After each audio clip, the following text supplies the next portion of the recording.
prazer e uma grande alegria de abrir o nosso diálogo aqui de peso com essa jovem liderança, com essa guerreira feminista. Conheci essa menina, na verdade, eu acho que eu conheci ela mesmo quando estávamos chegando no Congresso e a polícia nos recebeu carinhosamente com umas chuvas de bomba, no último acampamento Terra Livre, né? O acampamento Terra Livre do ano passado. E ali, realmente, ao vivo e a cores, eu olhei para o lado e tive essa visão de ver a Dayara como liderança, né? Como mulher ali, na frente de tudo, segurando não só fisicamente, mas espiritualmente. Então, uma grande alegria, Dayara, eu abrir esse diálogo com você, que tem a ver com esse tema totalmente, que está no tema da sua pesquisa, que tem muito a colaborar com a evolução sobre a educação desse país. E acredito que nós temos que escutar cada vez mais, né, os nossos pajés, os nossos caciques, os nossos anciões, mas principalmente as nossas mulheres, né? Então eu abro esse diálogo com muito carinho com a nossa querida Dayara Figueroa.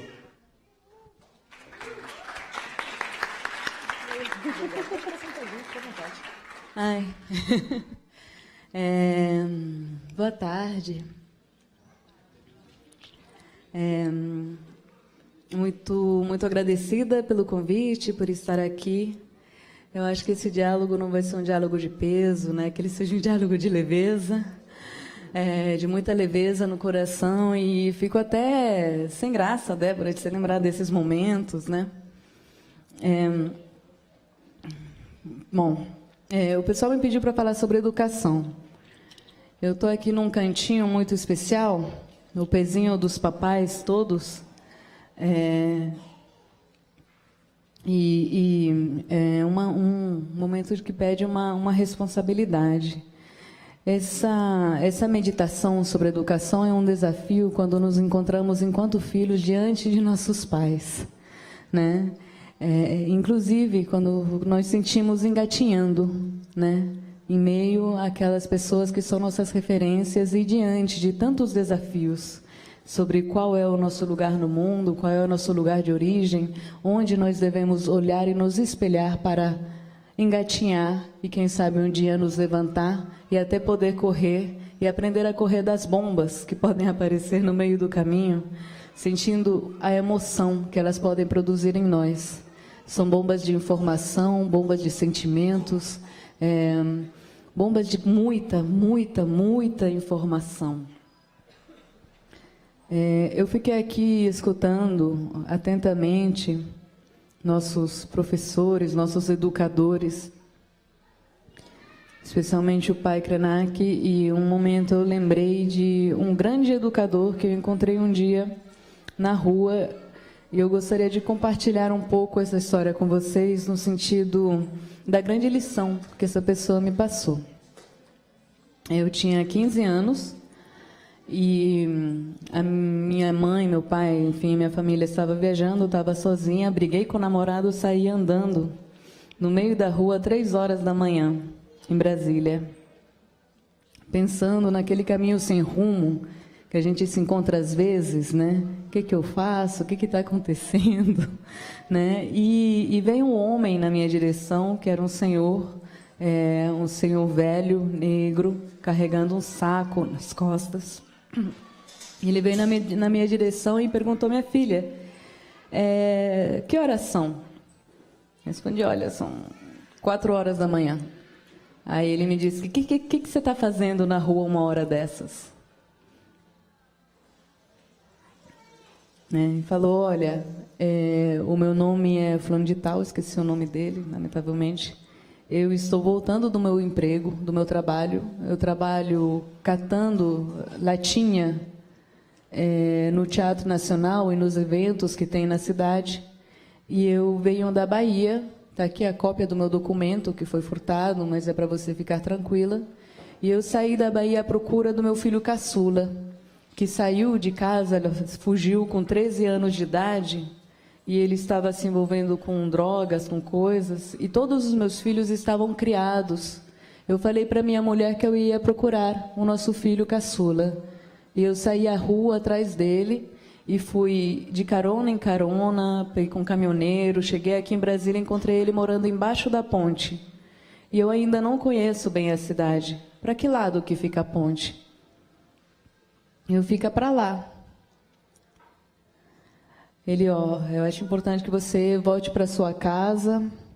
Eu falei, olha, durante um tempo eu morei do lado dessa ponte. Vou acompanhar o senhor. E eu fui visitar embaixo da ponte. Eu não, acho que meus pais não sabem dessa história. Eu fui visitar embaixo da ponte porque eu acredito que eu precisava ver. Eu precisava ver. Esse homem, ele veio me mostrar, né, aquilo que talvez eu tinha saído à procura durante essa noite, sem rumo.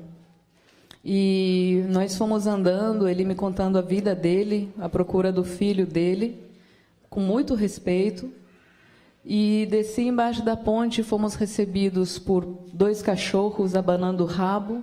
E lá eu encontrei uma família de 5 crianças, né? Mas o filho dele, a esposa dele, todos muito bem acomodados embaixo da ponte, me oferecendo comida e um colchão para ficar caso eu precisasse, porque era muito perigoso estar na rua. Eu estava do lado da minha antiga casa, decidi ficar lá mesmo, mas eu voltei visitá-los umas 3 vezes até o dia que eu não os encontrei mais, porque a política urbana, né, ela retira as pessoas desses espaços. Essa pessoa, esse homem do qual eu não lembro o nome, ele me ensinou muita coisa.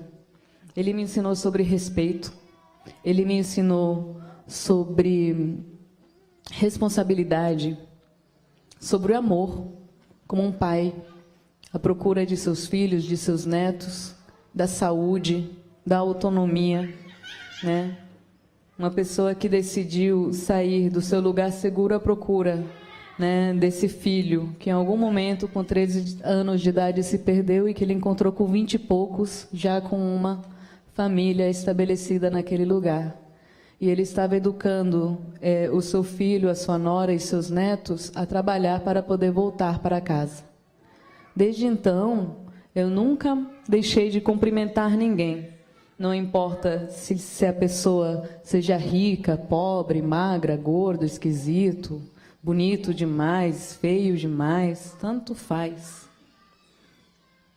Imagina se eu tivesse me ficado, né, naquele medo que me foi dito que não podia sair de casa ou que eu não poderia falar com uma pessoa muito estranha, eu não teria oportunidade, né, de aprender tudo aquilo que eu aprendi naquela noite, de correr o risco de conhecer o diferente, o outro, aquele que não estava no meu lugar seguro.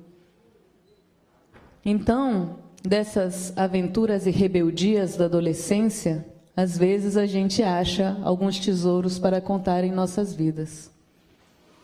Dessas rebeldias, talvez um pouco adolescentes, né? À procura de um mundo novo, de uma sociedade diferente, estes meus pais que estão aqui sentados se encontraram. E eu nasci em São Paulo, no meio de um programa de índio chamado Movimento Indígena à Procura da Constituinte, né?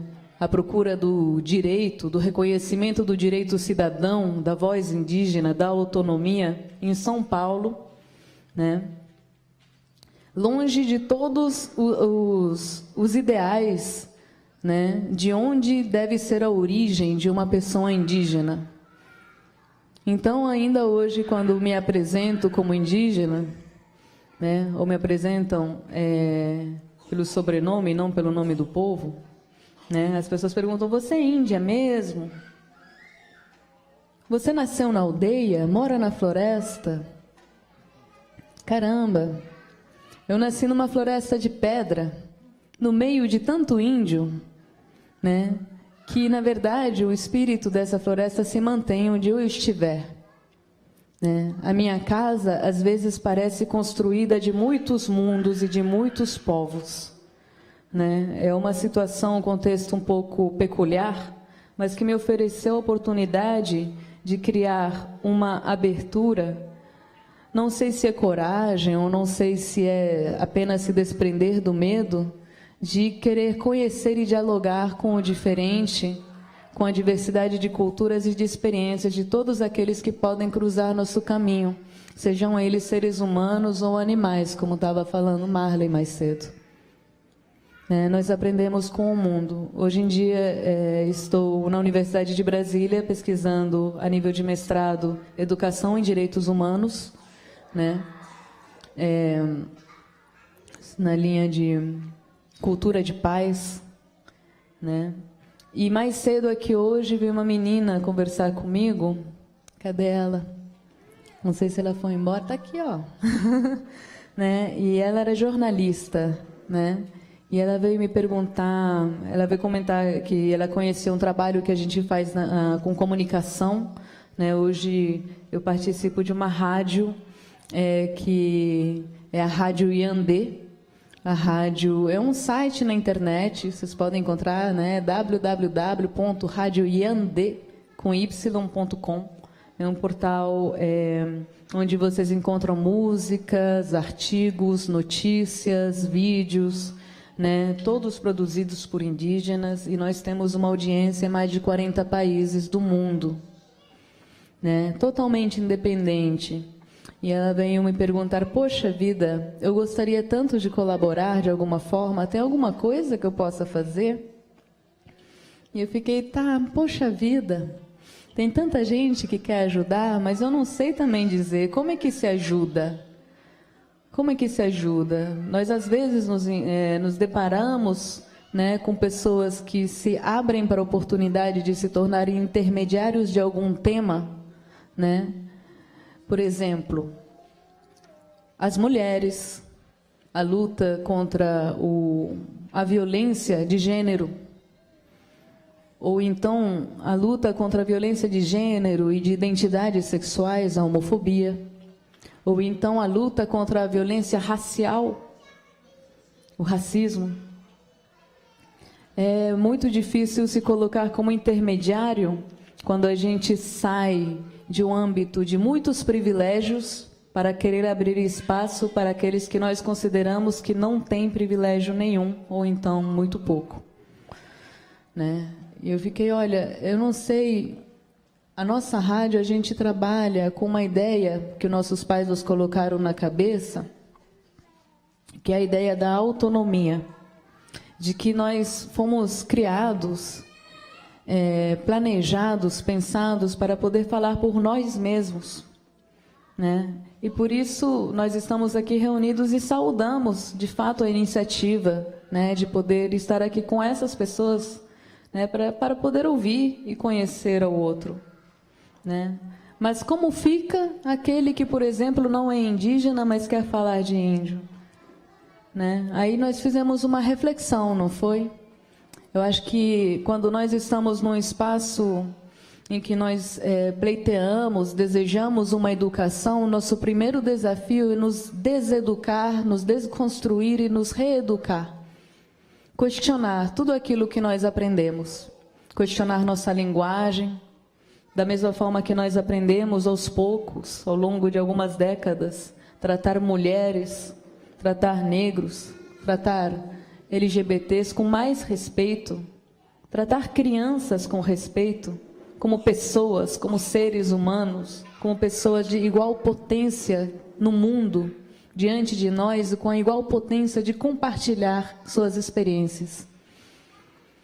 O exercício da empatia, de se conectar de coração com coração, até poder finalmente nos livrar dessas paredes, dessas barreiras, desses muros que ao longo da história, né, em nossas próprias confusões, criamos para nós no intuito de criar caminhos seguros. Eu não sei como nós construímos segurança, se é com paredes ou com grandes paisagens que nos permitam olhar longe. Eu agradeço todo dia meus pais, minhas mães, meus avós, pela oportunidade de olhar cada vez mais longe, né? Pela oportunidade de olhar longe a ponto de abrir o nosso sentimento e falar com carinho sobre a contemplação de tudo que existe. A contemplação da natureza, a contemplação da criação do humano, do jovem, do velho, do antigo, daquilo que está por vir, mas principalmente a contemplação daquilo que está em nós, do presente, dessa a temporalidade que é a nossa existência. Eu não sei bem até que ponto ou até quando nós vamos continuar debatendo a educação dos outros sem voltar constantemente a nós mesmos, né, e a desconstruir nossa própria educação. Eu estava ouvindo meu pai mais cedo falando sobre a escola. Eu fui uma criança educada a vida inteira, né, até recentemente, unicamente em escola tradicional da cidade. Aprendi a falar algumas línguas, né? Aprendi a falar primeiro em português, depois em espanhol, depois em francês, depois em inglês. Até hoje não falo algumas poucas palavras de tucano, estou aprendendo umas poucas palavras de Yawanawá, aprendi 3 palavras ontem em Krenak, sei algumas palavras em Guarani, né? Mas a verdade é que o mundo em que nós estamos hoje, ele acabou se diluindo de muitos castelos e de muitas paredes, né? Eu acredito que é possível, sim, andar com leveza em vários territórios e que a ferramenta que nos permite isso é abrir o coração para respeitar e reconhecer o outro de uma maneira leve, amistosa e de igual para igual, entendendo que nós estamos, sim, juntos, mas que ainda assim, ao mesmo tempo, né, nós somos únicos, da mesma forma que essa criação toda também é uma só. Acho que é isso. Muito obrigada.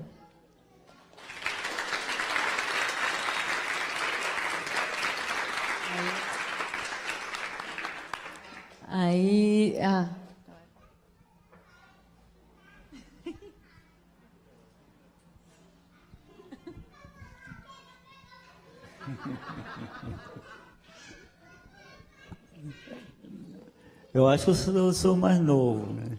Então, dos homens aqui, acho que sim.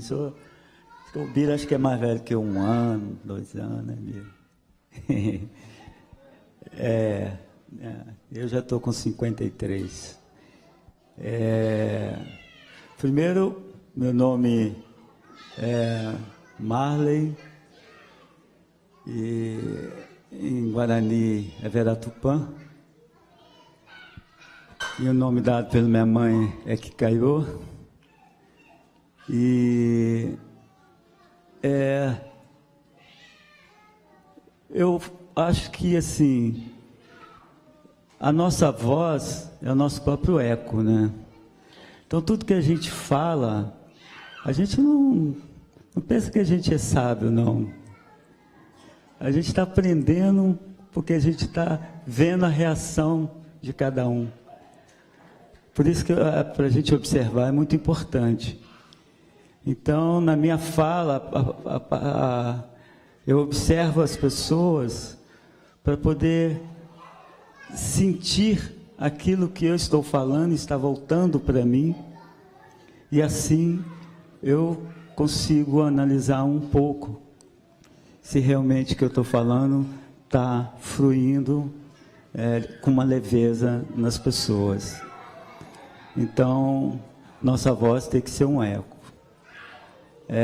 Aquele grito que eu dei no final, quem estava aqui ouviu, a minha mãe falava que quando eu chegasse na mata, eu tinha que fazer esse grito, aprender esse canto, né, esse grito que ecoa, que se tivesse o retorno, que é o eco, né?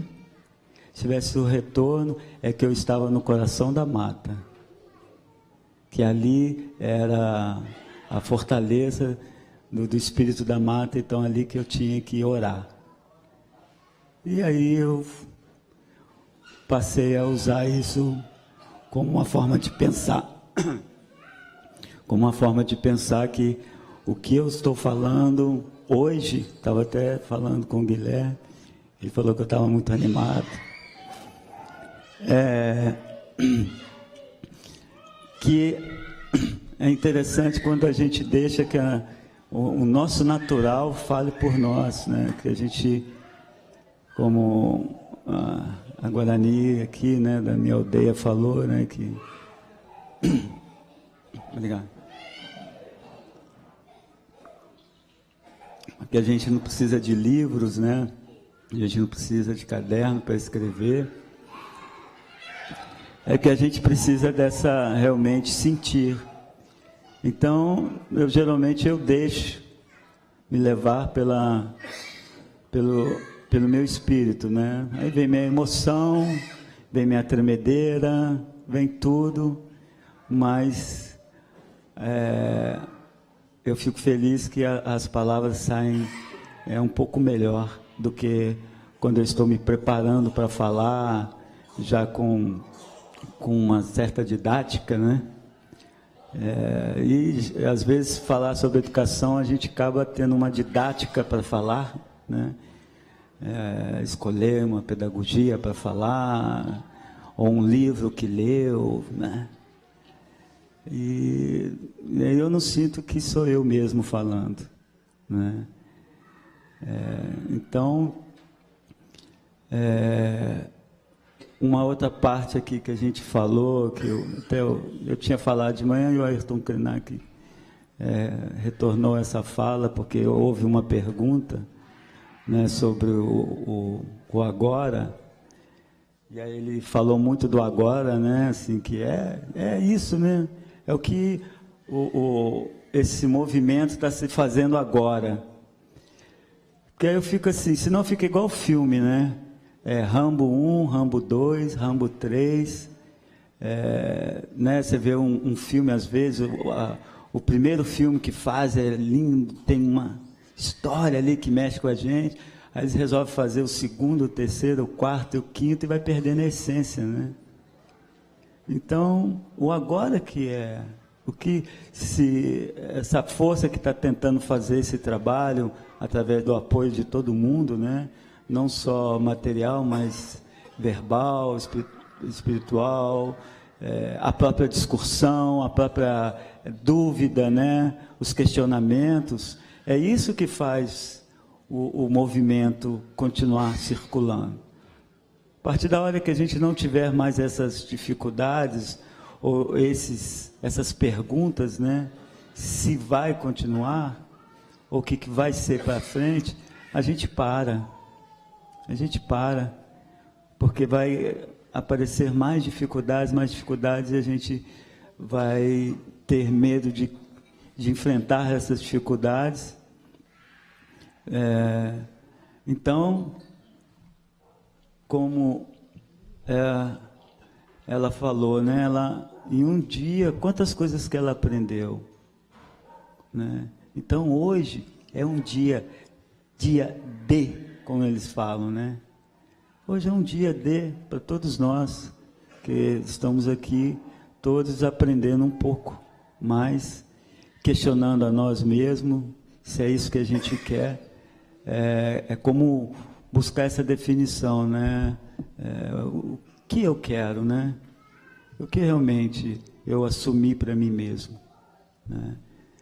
Então, nós somos essa caminhada, né? Essa caminhada de pensamentos, de questionamentos, mas temos que aprender a ouvir o nosso próprio silêncio, né? Nosso silêncio é barulhento, é muito barulhento, né? E a gente tem que saber diluir esse barulho para para quando a gente... Um segundo que a gente consegue ficar em silêncio é uma eternidade na energia do planeta, né? Então, assim, quando a gente consegue respirar, né, ou como os yogis, né, que tem toda uma técnica e tudo, mas nós também podemos fazer isso. Um minutinho que você respira, prende um pouquinho a sua respiração. Esses segundos são tão eternos na vibração do mundo espiritual que a gente conecta com o nosso mundo, né, com nossos ancestrais, com as forças divinas, né?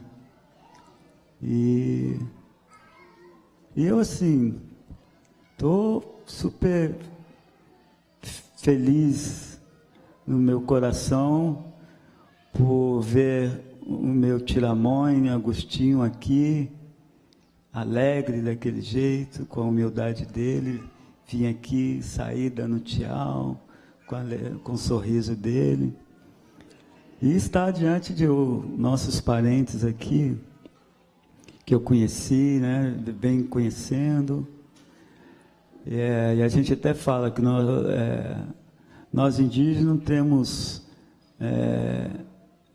eu não gosto de dizer assim, nós temos a nossa etnia, não, nós temos as falas, às vezes a língua é diferente, mas nossos espíritos estão em todos os lugares, né? Mas isso não é só indígena, somos todos nós. Então, onde a gente estiver, a gente tem que sentir presente, né? Então, hoje vocês estão presentes aqui, nós estamos presentes, todos nós. Então, por isso eu me sinto que eu me encontrei dentro do mundo espiritual Guarani, né? Que realmente me fez aprofundar mais dentro de mim, observando o Tiramone, Agostinho e Marciana, e assim eu venho caminhando, né?